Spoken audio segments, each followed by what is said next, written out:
जमीयत उलेमा हिंद ने अपने national governing body में काफ़ी सारे प्रस्ताव सामने रखे थे और पास भी किए। उनमें से कुछ अहम प्रस्तावों पर बातचीत करने के लिए हमारे साथ इस वक्त मोहम्मद हकीमुद्दीन कासमी हैं और नियाज़ फारूकी जी हैं।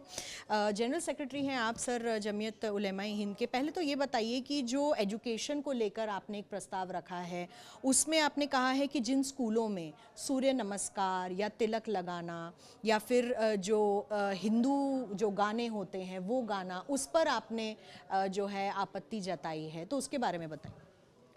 देखिए, हमारा ये मुल्क एक जमहूरी मुल्क है और हर शख्स को आज़ादी मजहबी तालीम हासिल करने के लिए गवर्नमेंट की तरफ से उसका कोई निज़ाम नहीं है। अपने अपने एतबार से लोग इंतज़ाम करते हैं। स्कूलों में जो तालीम है तो वहाँ मजहब को दाखिल करना हरगिज़ मुनासिब नहीं। लेकिन जिस तरह से मुल्क के मुख्तलिफ सूबों में, राजस्थान, मध्य प्रदेश, गुजरात वगैरह में बिल्कुल लाजिम कर दिया है कि अब आपको ये काम करना है, तो आदमी किस तरह से कर सकता है? जबरन, ज़्यादती, जुल्म। छोटे छोटे बच्चे जा रहे हैं, एक तरफ तो आप छोटे बच्चों के हुकूक़ की बात करते हैं, दूसरी जानिब उनके तालीम के हवाले से इस तरह की ज़्यादतियाँ हो रही हैं।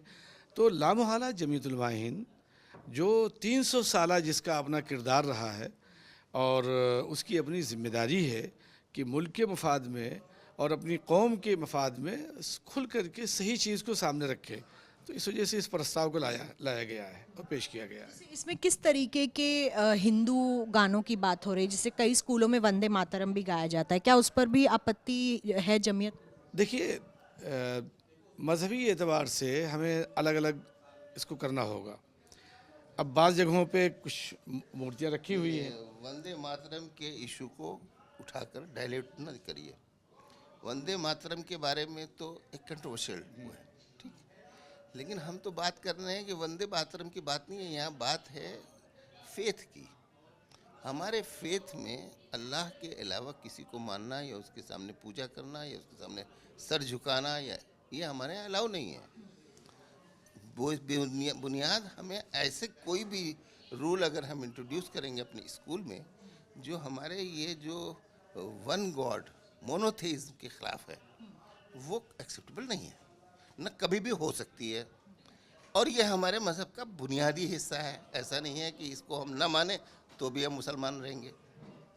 इसलिए ये हमारा फंडामेंटल दस्तूरी राइट है और आप इसके ख़िलाफ़ नहीं कर सकते, लेकिन इसके ख़िलाफ़ किया जा रहा है, तो हम इसको इस समाज के सामने पेश करना चाहते हैं। हमारी धारणा ये नहीं है जो वंदे मातरम कह करके फिर आप उसे पोलिटिसाइज कर रहे हैं। This is not question of politics, this is the question of faith, this is the question of fundamental aspect of our religion.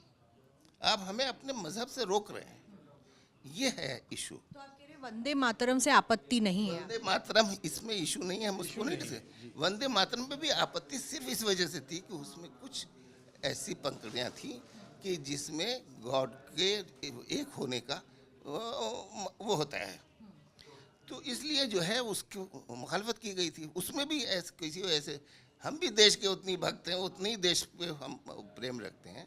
हमारा सिर्फ वहाँ पे सवाल जब पैदा होता है जबकि हम किसी को भी अपने गॉड के इक्वल मानते हैं या उसके साथ शरीक करते हैं, तो जब ये भारत माता की मूर्ति की पूजा करने का सवाल आएगा तो हमको सवाल हमारे लिए प्रॉब्लम होता है। वरना भारत माता है, हमारी भी माता है, हम उसको मादरे वतन कहते हैं, मादर में माँ है, ठीक है, तो उसमें कोई फ़र्क नहीं है। लेकिन भारत माता को बिल्कुल एक पूजा की हैसियत देना या उसको मूर्ति मानना या उसकी जो इसके बस ये है, इस चीज़ को, इस धारणा को समझने की ज़रूरत है।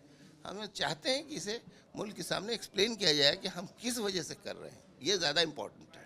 और ऐसा आप कह रहे हैं प्राइवेट और गवर्नमेंट दोनों स्कूलों में होता दिख रहा है? ये दोनों में ऐसा होता है कि जहाँ पे भी इस वंदना की वो रखी जाती है, तो सरस्वती वंदना है फॉर एग्जांपल, उसमें भी ऐसी वो होते हैं, तो हमारे लिए वो एक्सेप्टेबल नहीं है। सभी लोग जानते हैं इस बात को। सूर्य नमस्कार के बारे में इसलिए पूछना चाहती हूँ क्योंकि वो योग की एक क्रिया है और वो एक्सरसाइज की क्रिया की तरीके से देखी जाती है, तो सूर्य नमस्कार के विरोध क्यों ये प्रस्ताव है? सूर्य देवता मान करके हम उसके सामने नमस्कार करते हैं। सूर्य देवता मानना हमारे यहाँ नहीं है। सूर्य देवता नहीं है, सूर्य सूर्य है। देवता तो सिर्फ अल्लाह ही है। इस वजह से उसकी वो की जाती है। योग का कोई खिलाफ नहीं है, योग अगर एक्सरसाइज है फॉर फिजिकल वो है, अगर आप इसे स्पिरिचुअल बना देंगे तो ये मैं एक्सेप्टेबल नहीं है। तो आप इसे एक मजहबी उसकी तरीके से अगर पेश करेंगे वो एक्सेप्टेबल नहीं है। लेकिन एक्सरसाइज के तौर पे तो हम लोग भी करते हैं, और सारे जहाँ पे मनाया जाता है, अभी योग डे मनाया गया तो सारे मदरसों ने उस मदरसों ने भी किया था। सूर्य नमस्कार को इस तरह से शो करते हैं कि उसके सामने हम पूजा करें, ये एक्सेप्टेबल नहीं। यूपी में जो एनसीपीसीआर ने अभी नोटिस भी दिया है चीफ सेक्रेटरी को कि जिन मदरसों में हिंदू बच्चे पढ़ रहे हैं उन्हें तुरंत ही बताया जाए कितने हैं और उन्हें फॉर्मल एजुकेशन यानी कि स्कूलों में दाखिला कराया जाए। इस पर बताइए, क्योंकि जमीयत के कुछ मदरसे हैं उन पर भी यूपी में एनसीपीसीआर किसी तरीके की रिपोर्ट बनाने के लिए बोल रही है। ये चीज़ अभी उन्होंने नहीं साबित की है कि यूपी के मदरसों में बच्चे पढ़ते हैं हिंदू, तो क्या रिएक्ट करें, ये तो बेकार की बात है। अगर हिंदू बच्चे पढ़ते हैं और उनके पेरेंट्स उनको स्कूल में दाखिल कराना चाहते हैं तो why should we object to it.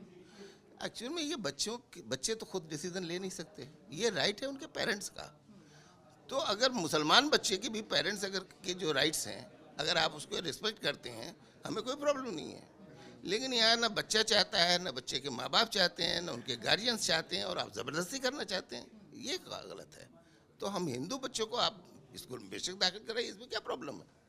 लेकिन अगर उनके माँ बाप ये चाहते हैं कि किसी वजह से वो समझते हैं कि उनको स्कूल में वो एजुकेशन मिल रही है जो उनको स्कूल में नहीं मिल रही है या फैसिलिटीज़ मिल रही है और उनके मज़हब पे कोई फ़र्क नहीं पड़ता, तो हम इस बात को हम नहीं कह रहे हैं कि नहीं हिंदू बच्चों को मदरसों में पढ़ाओ। आप रिप्लाई देंगे इस बात का अगर एनसीपीसीआर के नोटिस के तहत चीफ सेक्रेटरी पूछते हैं आपसे कि जितने भी प्राइवेट मदरसे हैं, जमीयत के मदरसे हैं, उसमें क्या एक्शन लिया जा रहा है? कोर्ट में जाएंगे, इसके अलावा हमारे पास और क्या रास्ता है। हम कोर्ट में जाएंगे, फाइट करेंगे, इसको देखेंगे।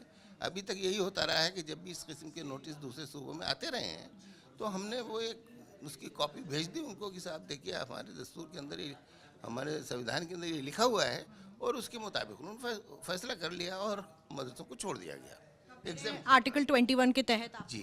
तो अगर ये लोग, हम यही करेंगे इनके साथ, हमारे पास जहाँ जहाँ ये नोटिस आएंगे उसका जवाब हम यही देंगे, और अगर वो होगा इसमें फिर भी प्रॉब्लम होगी तो हम अदालतें हमारे सामने खुली हुई हैं, हाई कोर्ट है, सुप्रीम कोर्ट, हम जाएंगे। सर एक आखिरी सवाल बस मुझे यही पूछनी है कि जहां आंध्र प्रदेश तेलंगाना जैसे सरकारें जो हैं मुसलमानों को आरक्षण दे रही हैं, मजहबी के तौर पर दे रही हैं, वहां पर भी सवाल यही उठेगा कि जैसे वो आरक्षण दे रहे हैं वैसे ही जो अन्य स्टेट्स हैं वो भी इसी तरीके से करना चाह रहे हैं, तो कैसे देखते हैं इस मुद्दे को आप? बेसिस पे कहीं आरक्षण नहीं दिया जा रहा है, दिया जा रहा है बैकवर्डनेस की बेसिस पे कि मुसलमानों की जो जातें बैकवर्ड हैं उनको दिया जा रहा है। ये बात टीडीपी की सरकार और तेलंगाना की सरकार कह रही है कि मुस्लिम आरक्षण कह रही है, कोई ये नहीं कह रहा है कि मुसलमानों को उनके रिलीजन के बेसिस पे वो दिया जाए, रिजर्वेशन दिया जाए, ये बात गलत है। पसमानदगी की बुनियाद पर है, पसमानदगी की बुनियाद पर रिजर्वेशन दिया गया। धन्यवाद हमसे बात करने